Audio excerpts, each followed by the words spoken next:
¿Sabías que el 60% de tu calefacción se escapa por las ventanas? Cambia a ventanas con certificación Passive House diseñadas para viviendas de consumo casi nulo. Renoven dispone de un centro exclusivo de fabricación de estas ventanas único en Navarra. Además, disponemos de instalaciones en toda la zona norte para ayudarte a ahorrar en calefacción. Renoven, ventanas para toda la vida.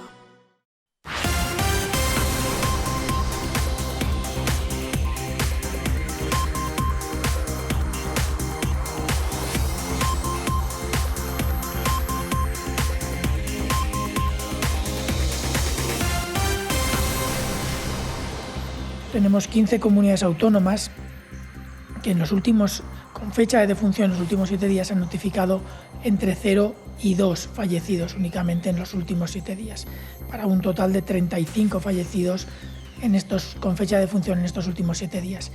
El dato bueno es que no tenemos notificado, puede haber algún retraso el fin de semana y algún retraso de notificación, podría cambiarlo, pero hoy no hemos recibido ningún fallecido con fecha de defunción de ayer, lo cual es un dato muy favorable.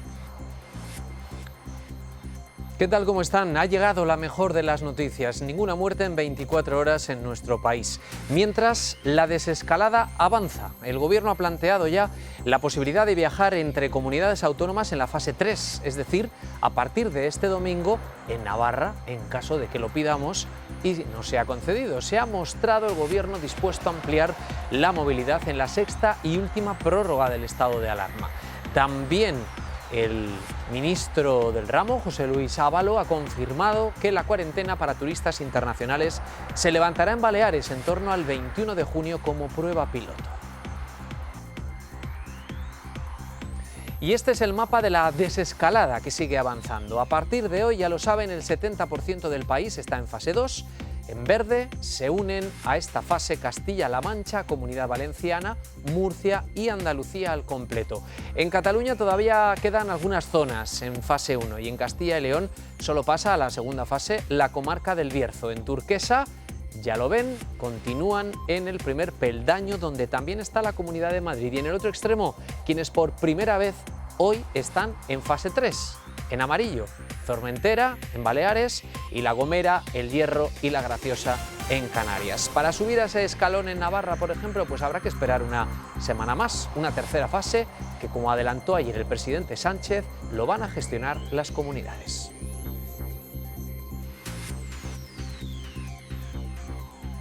Y es que la verdad, los datos acompañan. El titular, se lo acabamos de decir, primer día en nuestro país desde el mes de marzo sin muertos. En Navarra es el tercer día consecutivo sin fallecidos. La cifra de víctimas se mantiene, por tanto, en las 515.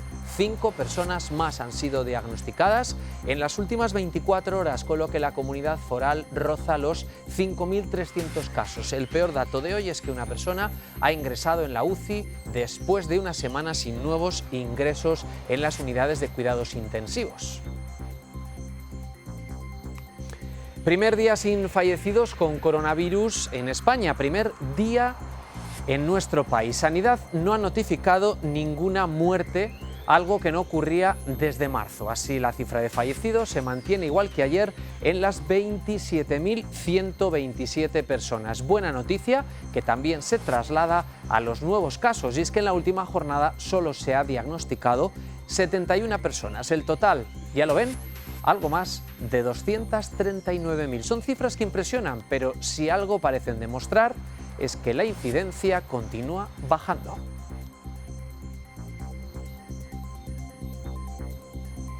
Y sin duda las residencias de mayores han sido uno de los puntos más vulnerables en la crisis. Para que se hagan una idea, hay 260 fallecidos confirmados por COVID-19 y otras 175 muertes con síntomas compatibles. Y sobre contagios, hasta el 15 de mayo se registraron 1.266 casos de 5.835, un 21,7%. Actualmente ha bajado mucho, ahora mismo no llegan al centenar y hay 7 hospitalizados. Y sobre los profesionales de esos centros contagiados, pues aquí lo tienen, hasta el 15 de mayo había 740 contagiados de 3.000 73, es algo más del 24%, o lo que es lo mismo, 1 de cada 4 trabajadores. Ahora mismo hay 120 casos de COVID, un 4%, y son algunos de los datos que se desprenden de un informe que acaba de publicar el Departamento de Derechos Sociales del Gobierno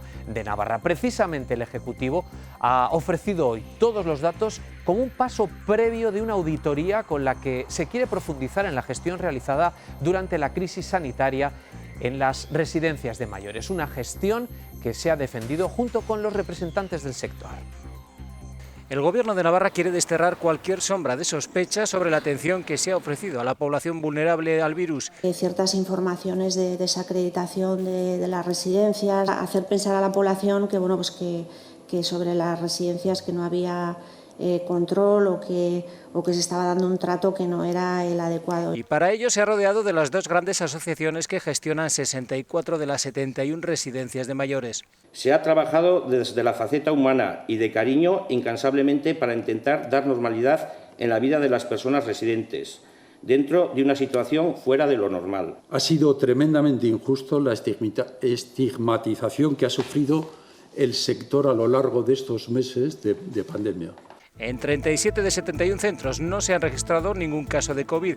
En términos absolutos, Pamplona y comarca representan el grueso de los usuarios, si bien la zona de Tafalla es la que porcentualmente ha registrado un mayor número de fallecidos. Un análisis de lo que ha ocurrido hay que hacerlo con un estudio más en profundidad de muchas de las variables que han podido influir y que ahora mismo no tenemos. Los datos del Observatorio de la Realidad Social conocidos hoy son una primera aproximación a una auditoría que reflejará la gestión sobre la pandemia y que permitirá preparar los centros ante el futuro. Son las grandes residencias las que menor porcentaje de incidencia han presentado, si bien hay una, la mayor de todas, la Casa de Misericordia de Pamplona, la que ha registrado un elevado número de casos. No hay que olvidar que son 575 personas mayores atendidas. Es que muchos pueblos de Navarra no llegan a 575, entonces las cifras se distorsionan por el volumen. Con la pandemia bajo control en las residencias, en las que solo las libres de COVID reciben visitas, el Gobierno se prepara para lo que parece ocurrirá.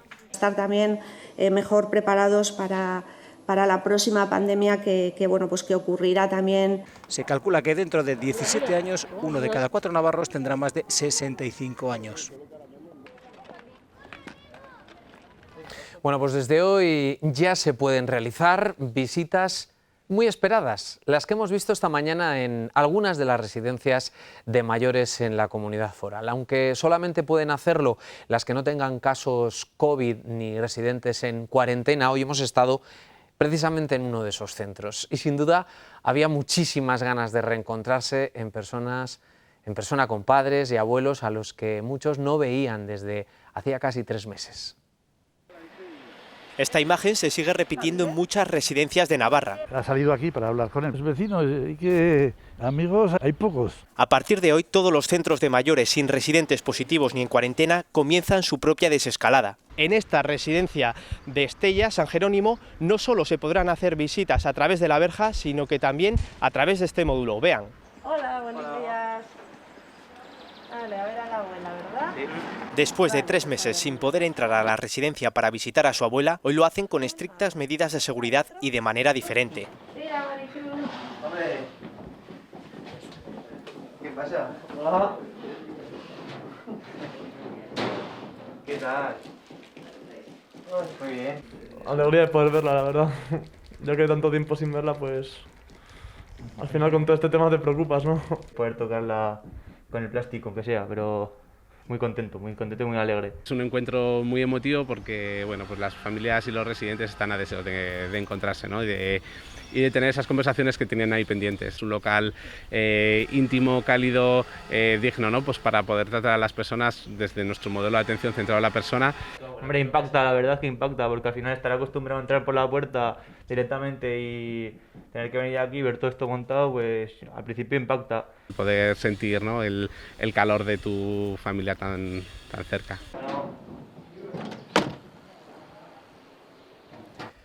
Pues otras residencias, como por ejemplo la Casa de Misericordia de Pamplona, trabajan para rehabilitar un recinto temporal para las visitas cuando sean posibles. Se mantienen cautos, ya que para que esto sea posible como ya les hemos contado, no tiene que haber ningún caso confirmado de coronavirus y en este momento, en este centro de mayores hay al menos 26 confirmados, todos ellos aislados bajo la supervisión médica.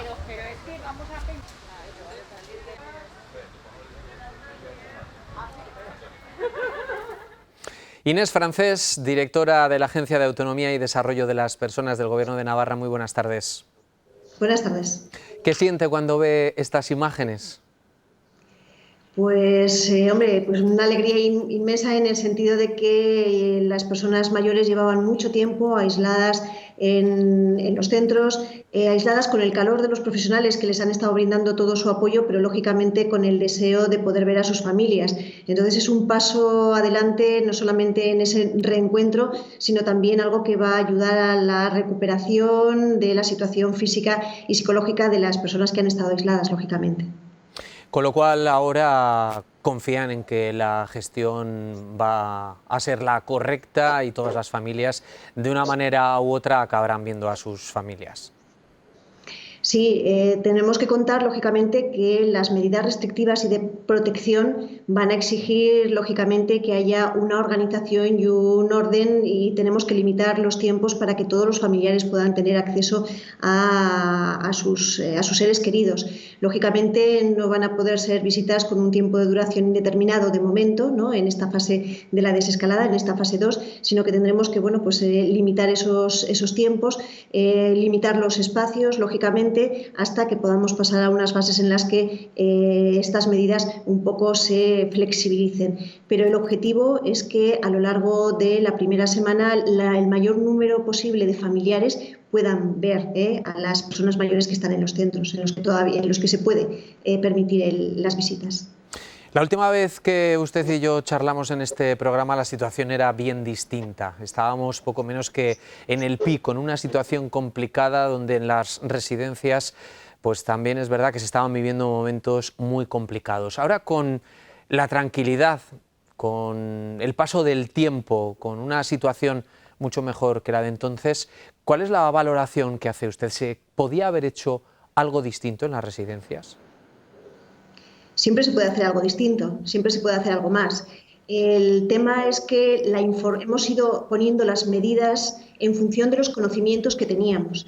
Realmente el conocimiento del comportamiento del virus, a pesar de las experiencias que habíamos visto en China, de las experiencias en Italia, todavía nos sigue manteniendo o nos sigue dando muchas incógnitas. Todavía hay muchas cosas que a día de hoy, después de todo lo que hemos experimentado, no tenemos un conocimiento claro, entre otras cosas, por ejemplo, de cuál es la inmunidad que genera y durante cuánto tiempo dura. Esto nos sigue creando incógnitas y nos sigue creando inseguridad a la hora de poder abordar la atención no solamente en la población general, sino también en los centros residenciales, porque lógicamente el riesgo que tenemos en comunidades en las que hay muchas personas, el riesgo que tenemos de contagio es alto. Por lo tanto, con el conocimiento que hemos tenido en cada momento y con los medios hemos abordado, hemos gestionado lo que hemos sabido y lo que hemos podido. Si en estos momentos hubiéramos sabido, ¿no?, o al principio de la pandemia, por ejemplo, que las personas asintomáticas contagiaban, posiblemente las medidas que hubiéramos puesto hubieran sido distintas, pero eso al inicio de la pandemia no lo conocíamos, ¿vale? En estos momentos ya vamos teniendo más información y nos vamos adaptando. Siempre, como digo, se pueden hacer más cosas, pero creo que nos hemos ido adaptando a los medios y al conocimiento de cada momento.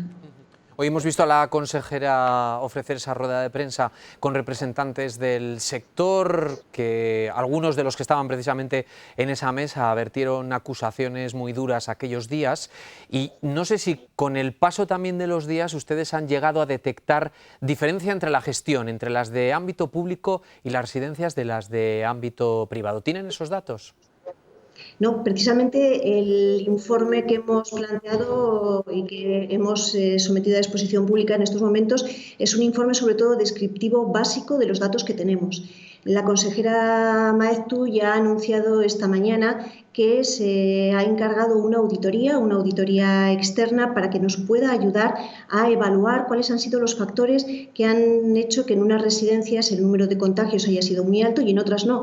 Y nosotros en esa breve evaluación que hemos hecho en el informe no hemos podido sacar conclusiones respecto ni a la titularidad ni a otros factores.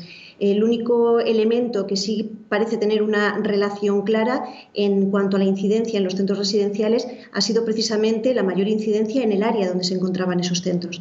Ya digo, de la evaluación que nosotros hemos podido hacer no hemos podido sacar otro tipo de conclusiones y será la auditoría la que nos pueda ayudar a determinar los indicadores que tendremos que modificar para que si viene un brote nuevo o si viene otra situación de pandemia podamos estar preparados. En estos momentos lo que sí sabemos claramente es que en los centros residenciales la población es muy mayor, tiene una media de edad muy alta. En todos los sitios las personas mayores han sido las más afectadas y sobre todo las que han tenido también un mayor índice de mortalidad. Por lo tanto, sí tenemos claro que hay un factor que tiene mucho que ver, ¿no?, con la vulnerabilidad de las personas mayores y el resto de factores tendremos que analizarlos.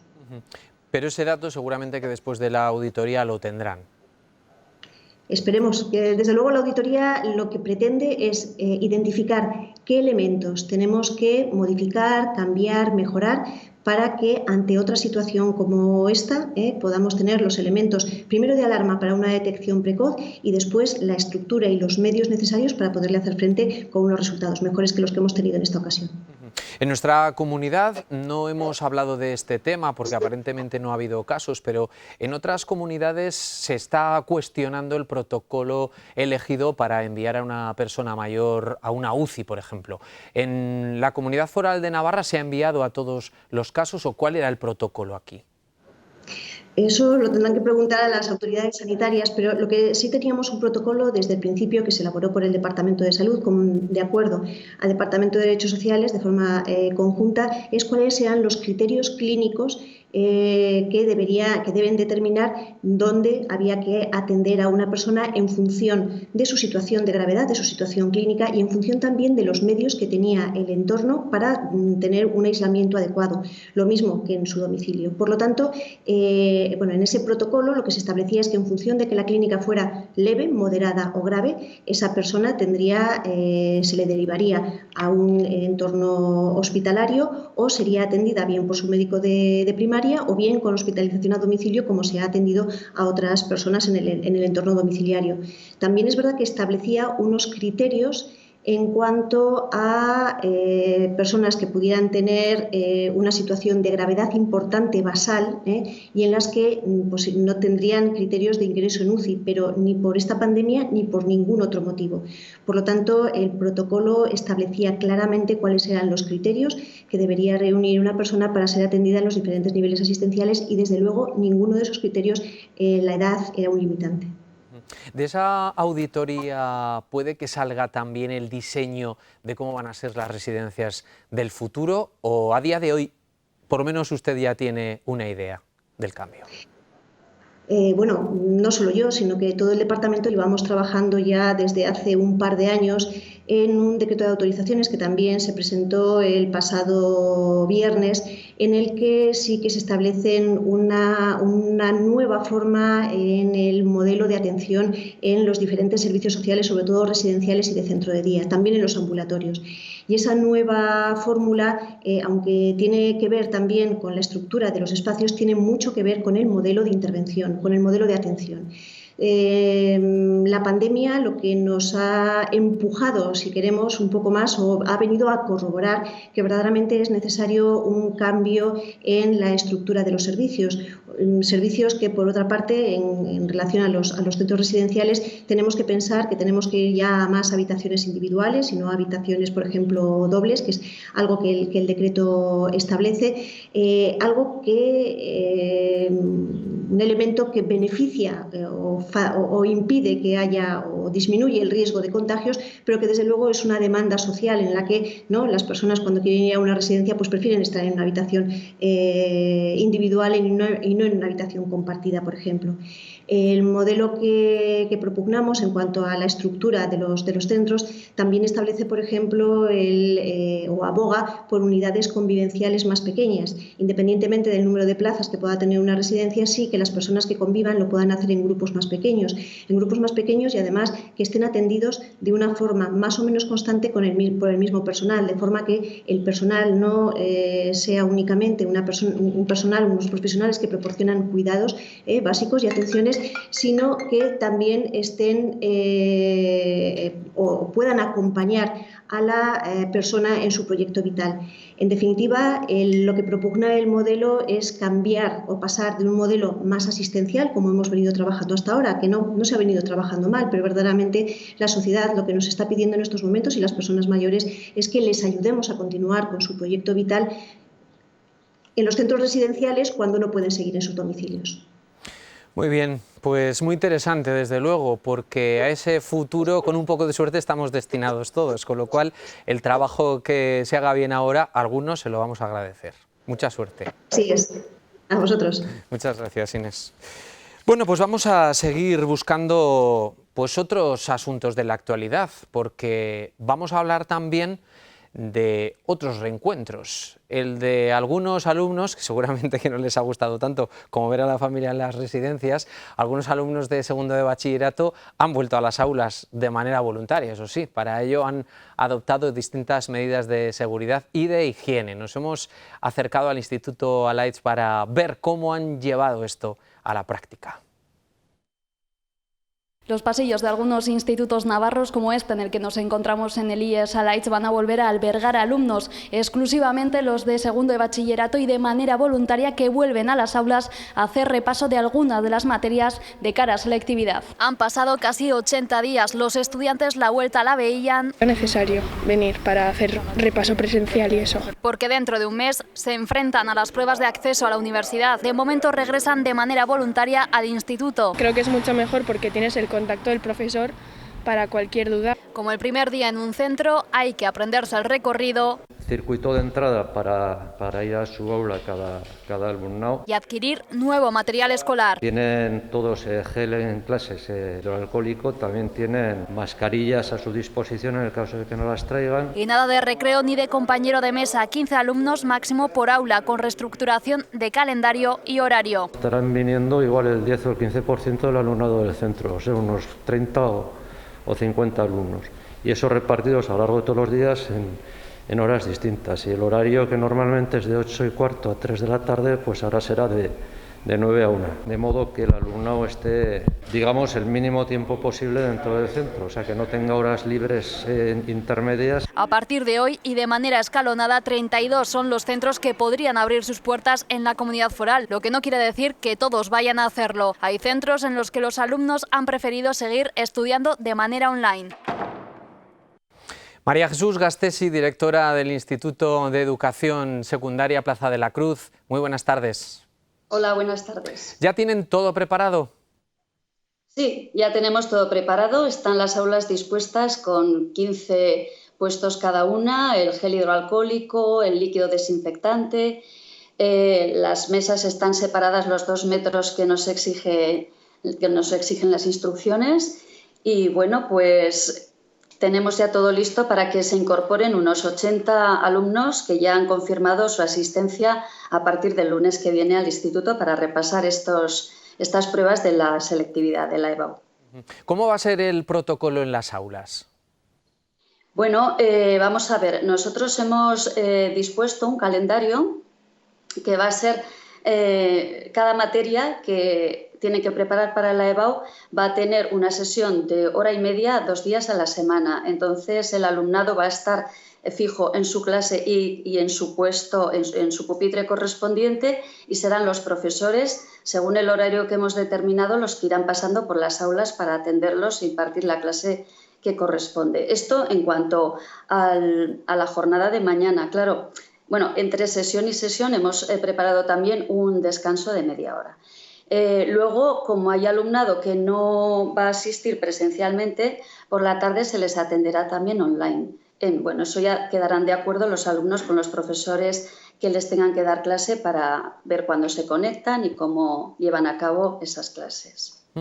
¿Es necesario incidir entre los adolescentes de la importancia de este virus?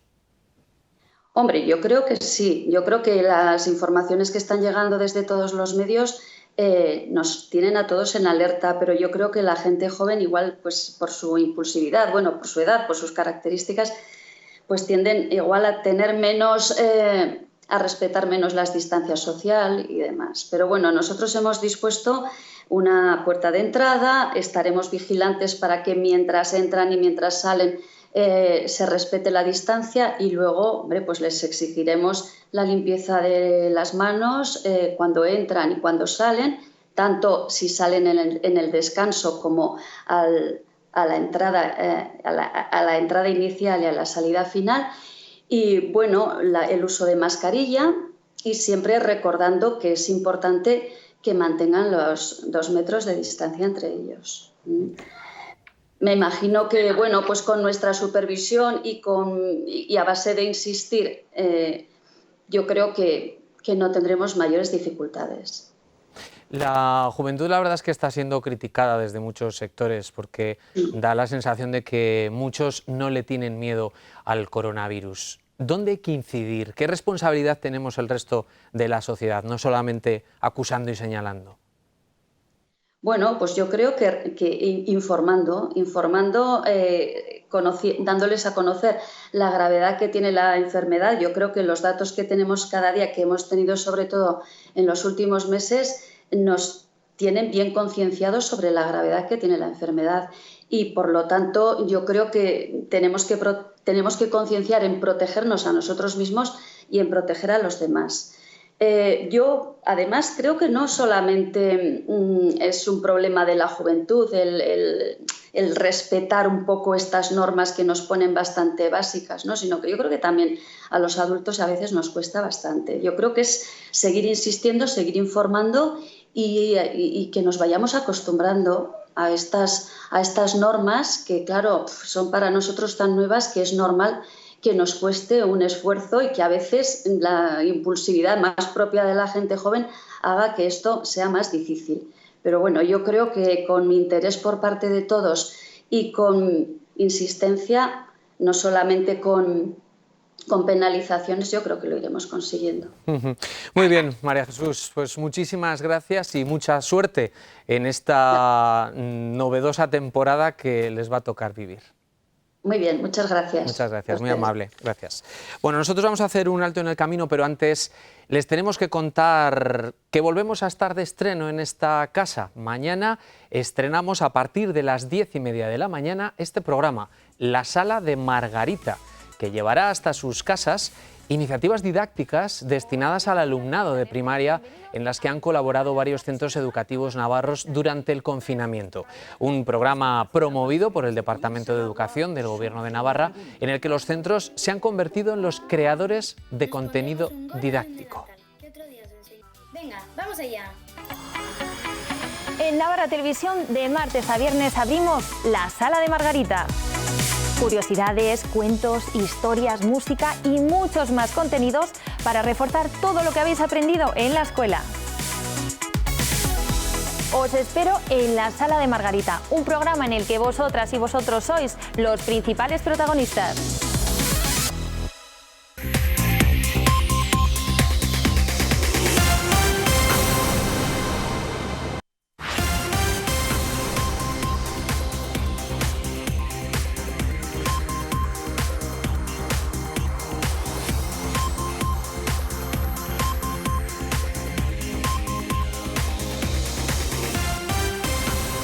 Bien, pues ya estamos de vuelta echando un vistazo al BOE, al Boletín Oficial del Estado, que ya recoge la autogestión que Euskadi y Navarra van a hacer del ingreso mínimo vital, una particularidad que ha levantado ampollas en otras comunidades autónomas. 7 presidentes han pedido lo mismo para sus territorios y han acusado al Gobierno de otorgar privilegios. 7 comunidades han pedido al Gobierno poder gestionar el ingreso mínimo vital y acusan a Navarra y País Vasco de tener privilegios. Esta mañana el ministro de Inclusión, José Luis Escrivá, ha puesto de ejemplo a estas dos comunidades. Ha destacado su eficacia a la hora de gestionar la renta mínima. Es que esto es conocido, es decir, en rentas mínimas el País Vasco y Navarra tienen dos rentas mínimas mucho más desarrolladas y sofisticadas que en el resto de las comunidades autónomas. Esto es así, ¿no? Es un hecho, ni siquiera tengo que añadir ningún juicio, es un hecho. Por eso yo creo que en este momento la prioridad tiene que ser muy eficaz, y es que yo creo que los ciudadanos no entenderían otra cosa.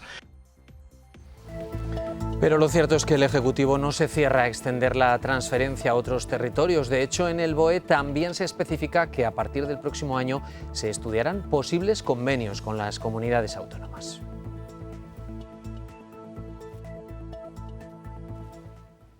Los partidos navarros se han referido hoy a estas críticas al autogobierno. Todos defienden que se trata de un derecho histórico, aunque Navarra Suma ha matizado algo sobre el ingreso mínimo vital.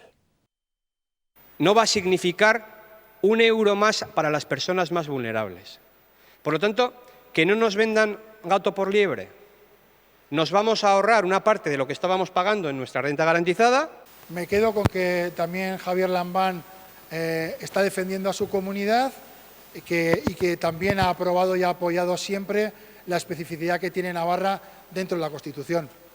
Jamás se ha entendido en Navarra, por ninguno de los gobiernos que en la historia de estos 40 años han sido, se ha entendido esta circunstancia de autogobierno como un privilegio, todo lo contrario. E insisto, es un ejercicio de autorresponsabilidad. Me parece absolutamente inaceptable políticamente que se intente aprovechar esta coyuntura para atacar una vez más el régimen foral y para pedir una uniformización que ya se está acentuando. Y una propuesta de Podemos a Aldugu sobre la convivencia política ha generado un cruce de descalificaciones. Otro más. Esta vez ha sido entre la formación morada y Navarra Suma. Podemos ha querido hacer un llamamiento a la convivencia y a la pluralidad política, rechazando la descalificación y la violencia observadas en el ámbito nacional. Pero esa propuesta no ha sido apoyada por Navarra Suma y la cortesía parlamentaria a la que se apelaba se ha convertido en un duro cruce de declaraciones. Navarra Suma lo que hace es apostar por unos partidos que votaron en contra de unas medidas que iban justamente para trabajar, prevenir a situaciones de violencia hacia las mujeres. Navarra Suma se muestra ahora mismo en contra de que las mujeres tengamos medidas preventivas. Utilizar la violencia contra las mujeres para hacer políticas da náuseas. Una declaración indecente, una declaración para blanquear a Euskal Herria Bildu. Podemos, inevitablemente, siempre se sitúa de la mano de los amigos de los asesinos de ETA. El Parlamento de Navarra se reafirma en su rechazo a los llamamientos a la criminalización sobre diferentes identidades políticas. Aunar esfuerzos para la convivencia de nuestra tierra, que creo que es lo principal y que, por cierto, está siendo atacada de un lado y de otro. Queremos denunciar ese no de Navarra Suma a una declaración que creo que era perfectamente aceptable por todos los grupos parlamentarios. Euskal Herria Bildu e Izquierda Esquerra también han apoyado esta declaración institucional. Pues hoy los grupos han reprochado al Gobierno la falta de datos financieros para poder trabajar en el plan Reactivar Navarra. Geroa y Bildu han calificado la respuesta del Gobierno de escueta. Navarra Suma ha ido más allá y ha dicho que es una tomadura de pelo. Acusa al Ejecutivo de Chivite de ocultar información esencial. Y la ejecutiva de Navarra Suma ha decidido ya su postura en torno a la sexta y última prórroga que va a pedir el Gobierno. Votará en contra. Así lo ha decidido el Comité Ejecutivo de UPN esta misma tarde. Sus dos diputados se opondrán en la votación de pasado mañana, ya que consideran las cifras de contagios y muertes que han mejorado considerablemente y se podían haber implementado otras fórmulas. Además, lamentan que el presidente Pedro Sánchez mercadee, dicen, votos con formaciones independentistas para asuntos que no tienen que ver con la salud de los ciudadanos.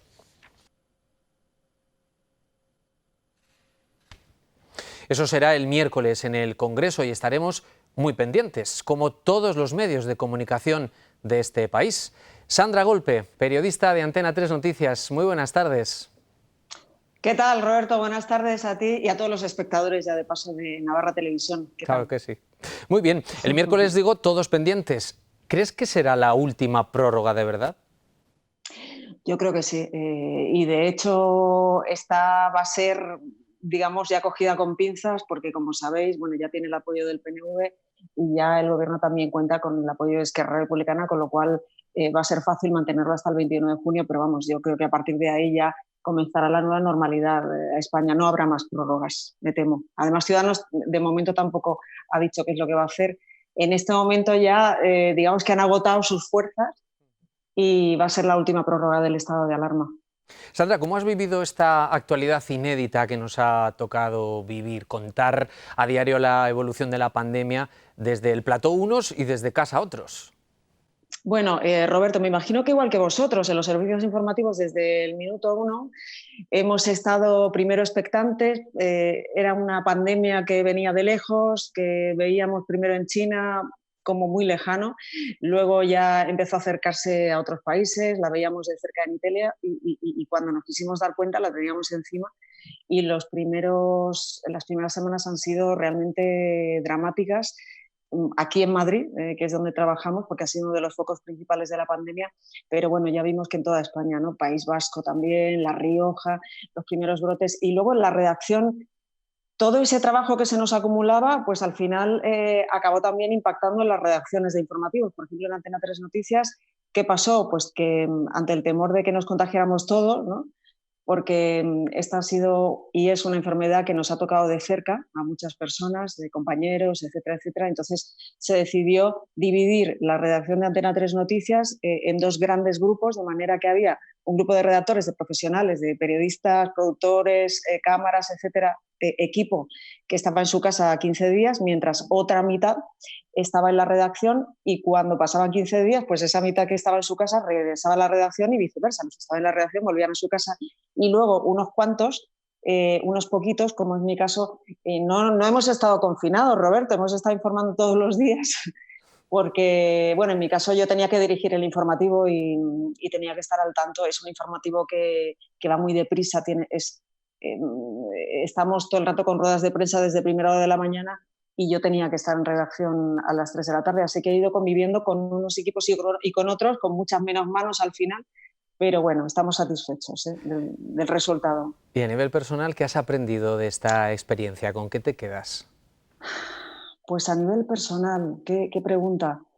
Me quedo primero con la admiración a los profesionales sanitarios que se dejaron la piel desde un primer momento. Me quedo también con la admiración a la gente, ya no solamente sanitarios, sino policía, guardia civil, ejército, todos los voluntarios que desde el minuto 1 han dado el 200% para que esto no fuera peor de lo que ha sido, ¿eh? Y mira que ha sido horrible porque hay más de 27.000 fallecidos ya, aunque hoy es el primer día, que también es una buena noticia, que hay que remarcarlo, primer día en toda España sin ningún fallecido, 3 días lleváis en Navarra ya también sin fallecidos, pero yo creo que sobre todo al final te quedas pues ese espíritu solidario también que surgió espontáneo en la calle con los aplausos que empezaron a producirse a las 8 de la tarde y también me quedo con el dolor del drama en las residencias de ancianos. 19.000, más de 19.000 personas han fallecido. Son los datos oficiales, ojo, que hoy tenemos, lo habréis visto también vosotros, el dato de las funerarias que hablan de más de 43.000 fallecidos por coronavirus. Esto que hemos vivido lo veremos con el tiempo con perspectiva y ha sido mucho más gordo incluso de lo que ya sabemos, pero lo veremos con el tiempo. Sí, los datos desde luego harán justicia. Oye, ¿y esto de las videollamadas qué opinas? ¿Han llegado para quedarse? Estás acostumbrada a mirar a cámara, pero no sé si tanto a un móvil o a un ordenador para hacer un directo. Pues ya te digo, yo creo que el teletrabajo en este país ha llegado ya para quedarse definitivamente, pero los periodistas, en nuestro caso, yo creo que tenemos que estar en la calle, porque es donde nosotros funcionamos. Perdona, compañeros, me escucho en el retorno, entonces me voy a quitar uno de los cascos. Perfecto, ahora te lo cancelamos y te escuchamos.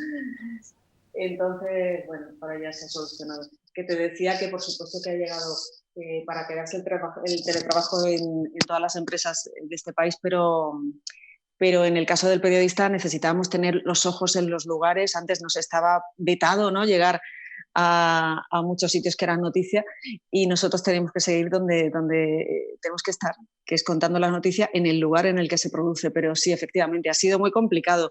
Como te digo, yo no he tenido que estar confinada, pero sí todo el rato pues hablando con muchos compañeros a través de las aplicaciones que han surgido y que no se van a marchar.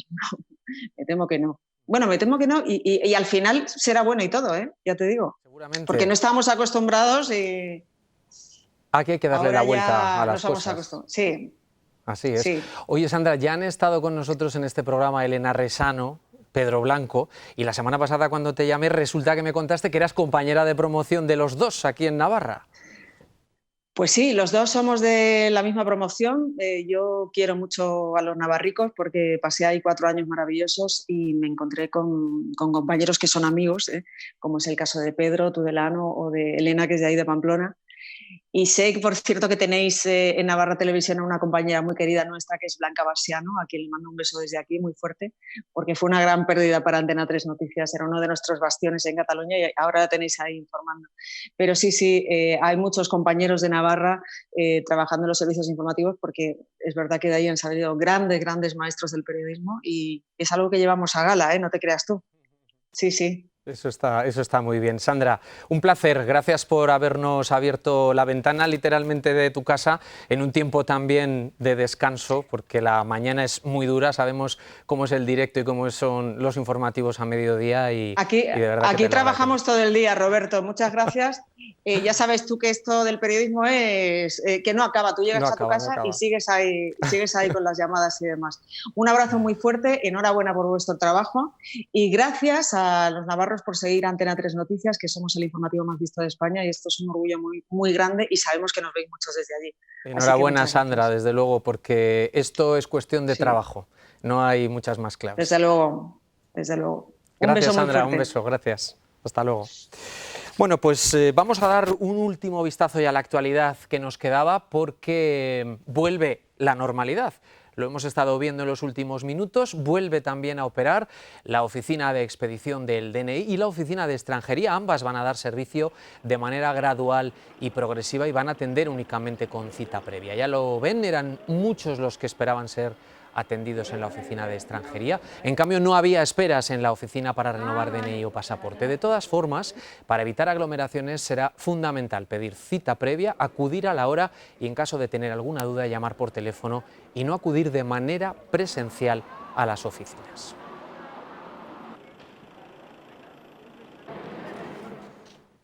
Y desarticulado un grupo criminal asentado en Guipúzcoa al que se le atribuyen 28 robos con fuerza en empresas. Se trata de una operación conjunta llevada a cabo por la Ertzaintza, Policía Nacional y Policía Foral. 7 personas han sido detenidas en Irura, Andoain y Pamplona. En nuestra comunidad se han producido 6 robos en distintos polígonos industriales. En la intervención, la identificación de un vehículo sospechoso por una patrulla de Alsasua fue clave para dar con el paradero de los cabecillas de la trama. Ayer por la tarde, en varios puntos de la ribera se produjeron fuertes tormentas que hicieron que ciudades como Tudela tuvieran que activar un protocolo específico de actuación. Así quedaban algunas calles de la capital ribera completamente anegadas. La circulación de los vehículos se complicaba a media tarde de manera sorpresiva. Hoy se mantiene la alerta amarilla por riesgo de lluvia y tormentas, concretamente a partir del mediodía en el centro de la comunidad y la ribera. La verdad es que por esta época siempre miramos al cielo con más interés, sobre todo los fines de semana, para los planes de monte o de playa, y hasta el año pasado también de cara a las fiestas de los pueblos, pero este año va a ser que no. La crisis del coronavirus ha hecho que estampas como estas que estamos viendo no sean posibles este año. Verbenas, charangas, orquestas, clásicos del verano que no podremos disfrutar.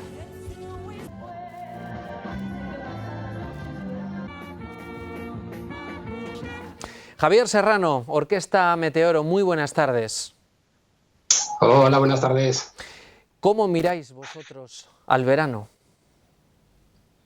Bueno, pues la verdad que con incertidumbre, ¿no? Porque nosotros al final pues tienes esa ilusión, van pasando los meses, en estas situaciones en las que nos ha tocado vivir, pues ves que se van cancelando actuaciones, pues marzo, abril, mayo, junio, y pues la previsión realmente pues no es buena, ¿no? Pero bueno, tenemos esa ilusión de al menos si realmente se va pues dando pasos en esta desescalada, si se va cumpliendo con lo que exige la sanidad, pues a ver si, no sé, pues en agosto se pueden salvar, que es cuando más está el grueso del trabajo.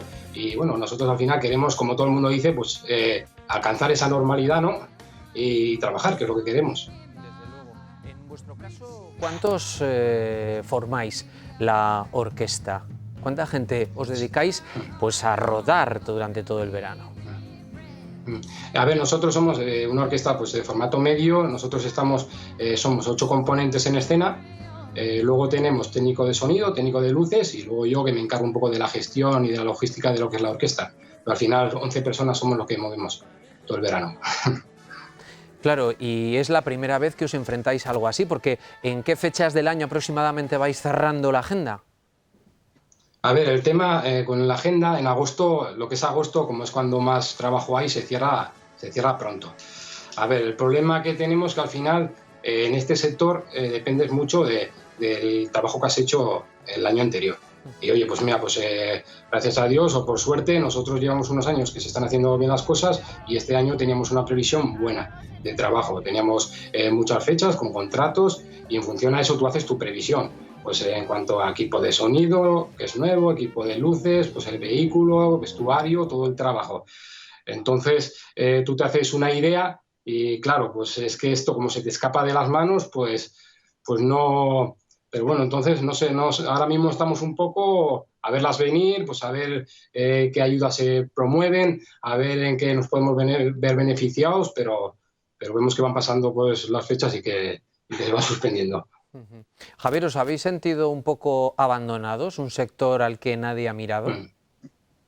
Es que este sector es complicado, o sea, porque al final yo creo que en este sector falta verdaderamente que la clase política establezca lo que es, que lo regule, ¿vale? Porque al final aquí no ha habido ayudas, porque claro, dicen, no, ayudas si no estás trabajando, pero claro, por ejemplo, en una orquesta, que cuando estás trabajando es en verano, durante el año tienes otro trabajo, entonces no puedes optar a esas ayudas.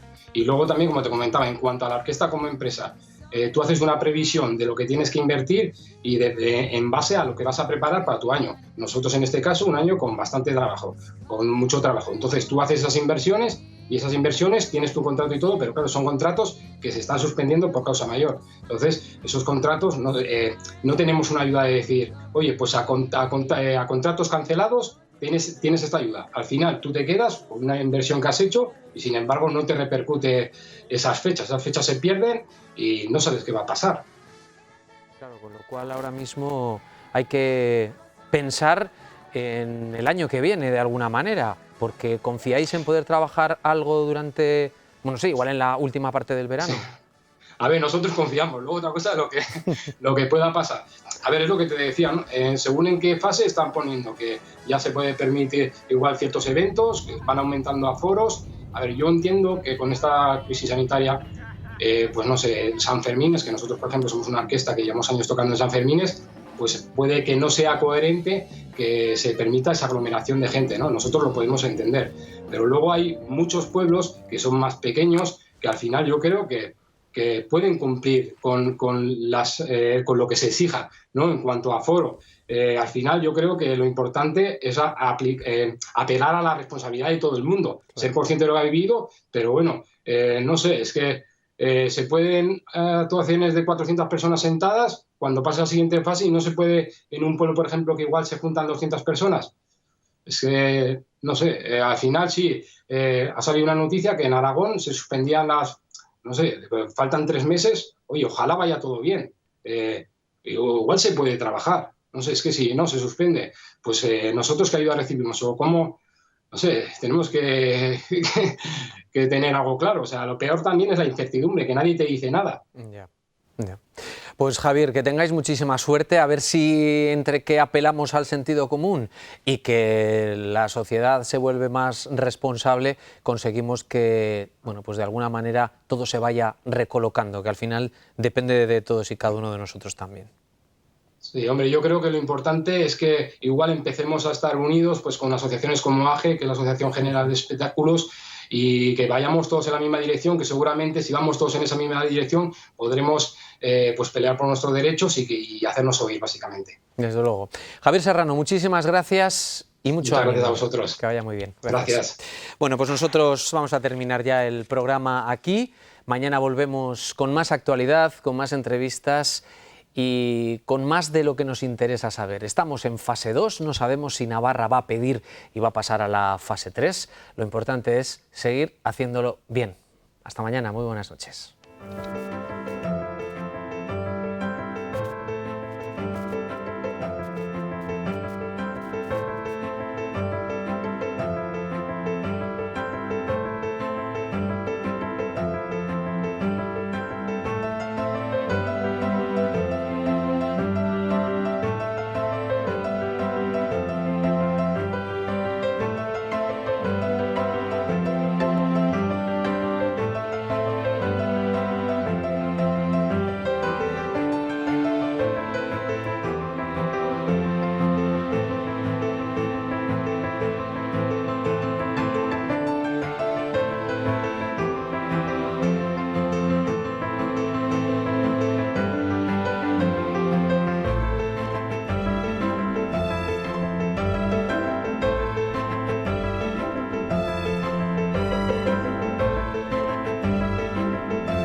¿Sabías que el 60% de tu calefacción se escapa por las ventanas?